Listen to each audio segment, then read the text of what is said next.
Part 1. One of the faces of Real Madrid, one of the best left wingers on the planet, a player who's already won it all and cemented his place among football's elite. Arsenal, on the other hand, have spent years rebuilding under Mikel Arteta, a long-term project that has quietly turned into one of the strongest squads in Europe. So when reports first linked Vinicius with Arsenal, most fans laughed it off. Why would Real Madrid sell one of their biggest stars? Why would Vinicius walk away from one of the biggest clubs on earth? But the story isn't that simple. Recent reports suggest Arsenal are watching Vinicius's contract situation closely. Real Madrid still want to keep him, but talks have reportedly gotten complicated, more complicated than anyone expected. No agreement, no official bid, no confirmed transfer. But this isn't just another random rumor. It's a scenario that's got people asking one real question. What if it actually happened? Would Arsenal suddenly become the strongest team in Europe? How would Arteta fit one of the world's best wingers into an already stacked squad? And maybe the biggest question of all, how does Real Madrid replace a player who's been at the heart of nearly every big moment they've had?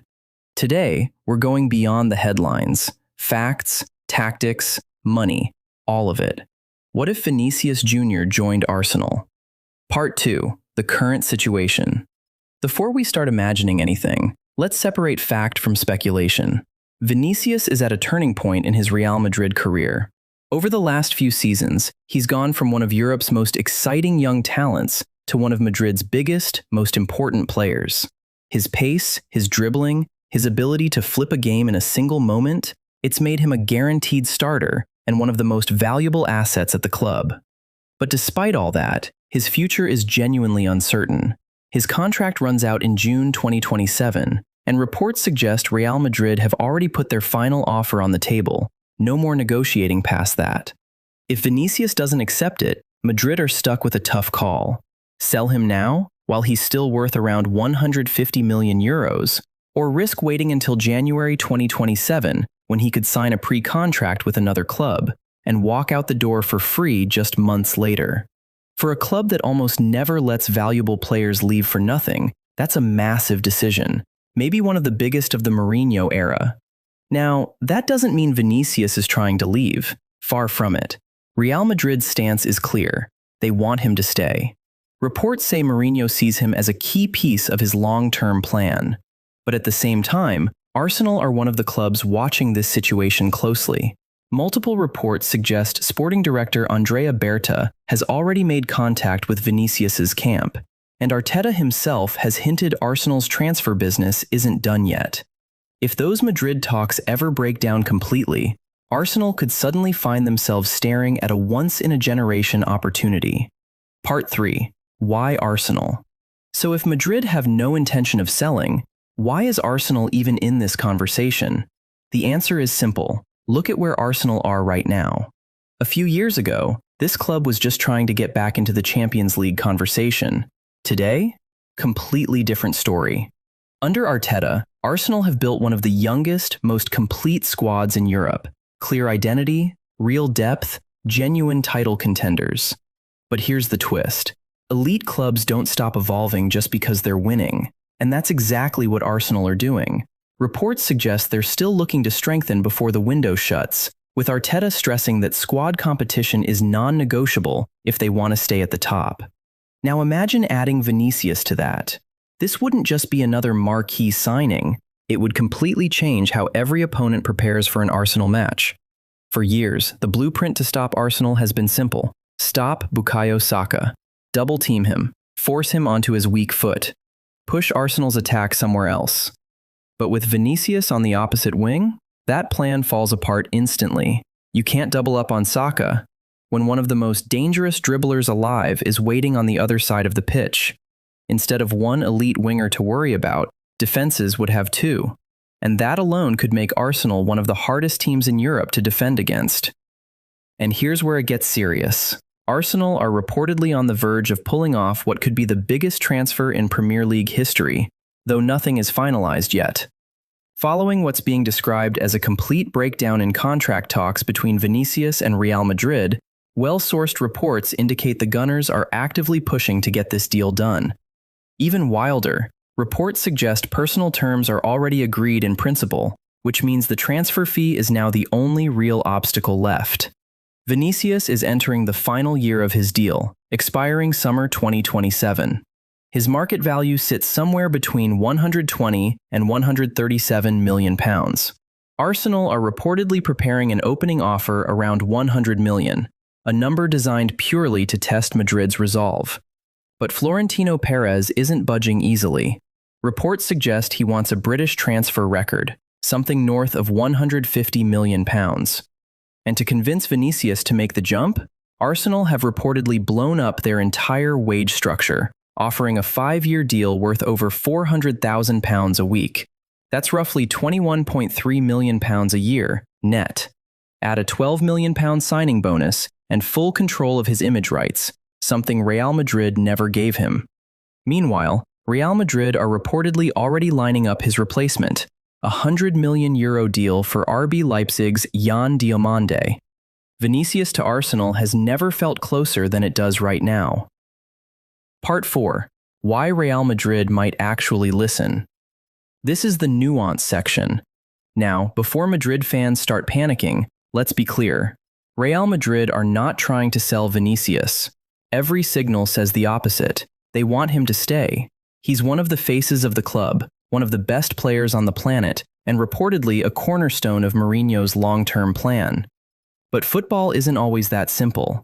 If contract talks hit a wall with no resolution, Madrid eventually face a brutal decision: keep negotiating and risk losing him for a reduced fee, or nothing at all later, or cash in now, on their own terms, while they still control the situation. And history shows Real Madrid don't shy away from hard calls when they believe it's right for the club. That's part of why Madrid have also been linked with rising winger Yan Diomande. But it's important to understand what that actually means. He's not walking in to replace Vinicius overnight. He's a long-term investment, a player for the future, not a like-for-like swap. Because players with Vinicius's pace, his one-on-one ability, and his big game experience don't come around often. That's why, despite everything, Madrid's preferred outcome hasn't changed. Renew his contract, keep him in white, and keep building around one of the most exciting players in world football. Part 5. The tactical breakdown. So let's put the rumors aside for a second and actually break down what this transfer would look like. How Arsenal's attack changes. For years, the way to beat Arsenal has been obvious. Shut down Saka, cut his passing lanes, force the ball elsewhere. The second Vinicius arrives, that plan collapses. Double up on Saka, and Vinicius is isolated one-on-one against a single fullback. Focus on stopping Vinicius, and suddenly Saka has more freedom than he's had in years. For the first time, Arsenal would have two genuine world-class threats stretching the pitch from both sides. That is a nightmare matchup for any backline. The perfect partner for Gyökeres. This is where it gets really dangerous. Gyökeres thrives on early crosses and quick cutbacks into the box. Exactly what Vinicius creates. He beats his man, attacks the byline, and cuts the ball back into dangerous space, over and over. Now pair that with service from Saka on the opposite flank, and Gyökeres isn't relying on one source of chances anymore. He's getting quality deliveries from both sides of the pitch. That makes Arsenal's attack far less predictable and far harder to stop. Arteta's system. The midfield wouldn't need a major overhaul. Declan Rice keeps doing what he does best, winning second balls, protecting transitions, giving the team defensive balance. Odegaard stays the creative heartbeat, linking the midfield to the attack. Arteta wouldn't need to change Vinicius's game at all. He'd just let him do what he does best: attack defenders directly, create one-on-ones, and turn defensive moments into instant attacking threats. The one real weakness. No transfer is perfect. Vinicius has never been known for his defensive work. That's something Arteta would have to manage, maybe asking the left back to be more selective going forward, or having Rice cover wider in transition. Not identity-changing, but necessary.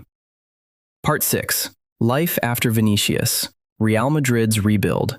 Now let's flip the perspective completely, because losing Vinicius isn't just a football problem for Madrid, it's a business decision too. This would be a classic Florentino Perez power move. Historically, Real Madrid have never been afraid to sell superstars in their prime the moment wage demands or ego start challenging the club's authority. Ronaldo, Casemiro, Varane. The message has always been the same: nobody is bigger than the badge. There's also a tactical logjam to solve, with Mbappe, Bellingham, and Rodrigo all fighting for the same spaces Vinicius occupies. Madrid's left side has looked crowded at times. Selling Vinicius hands the left wing fully to Mbappe, unlocking what could be his most dangerous position. Financially, this deal could net Madrid over €120 million in pure profit. That funds Diamande's arrival and gives Madrid serious firepower to chase what they actually need: a world-class center back or a long-term midfield anchor. Because here's the truth. For years, whenever Madrid needed an escape route under pressure, the answer was simple: give the ball to Vinicius and let him run. Very few players alive can carry the ball through a defense the way he does. Without him, Madrid's identity shifts. Less explosive transition, more patience, more structure. Bellingham creating from midfield, Mbappe as the undisputed focal point. For Mourinho, this becomes one of the defining decisions of his return: replace Vinicius directly or reshape the entire attack around Mbappe's movement and finishing. Either way, it wouldn't make Madrid weaker, it would just make them different. Part 7. The money.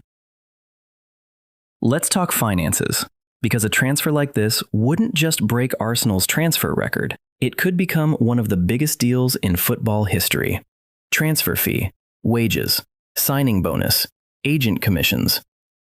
The total investment would be enormous, but Arsenal wouldn't just be buying goals and assists, they'd be buying one of football's biggest global stars, a player capable of transforming the club on and off the pitch. And for Real Madrid, a fee this size could fund multiple signings. This is a club that has rebuilt before. When Ronaldo left, people thought Madrid's dominance was finished. Instead, they built another Champions League winning era. Losing a superstar doesn't always mean the end. Sometimes, it's the start of something new. Part 8. Who actually wins? So, who really benefits here? In the short term, it's hard not to favor Arsenal. Adding Vinicius to a squad that already has Saka, Odegaard, Rice, and Gyökeres could create one of the most dangerous attacks in Europe. But football isn't just about today. Real Madrid have proven, over and over, that they know how to reinvent themselves. Every generation ends eventually.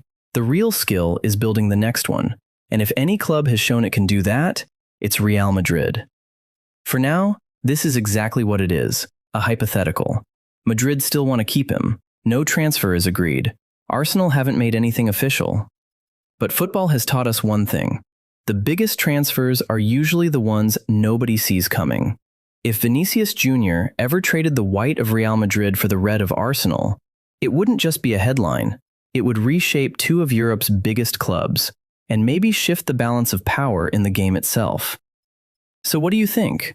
Would Vinicius make Arsenal the best team in Europe? Or would Real Madrid prove once again that no player is bigger than the club? Drop your take in the comments, and if you enjoyed this breakdown, make sure you're subscribed for more.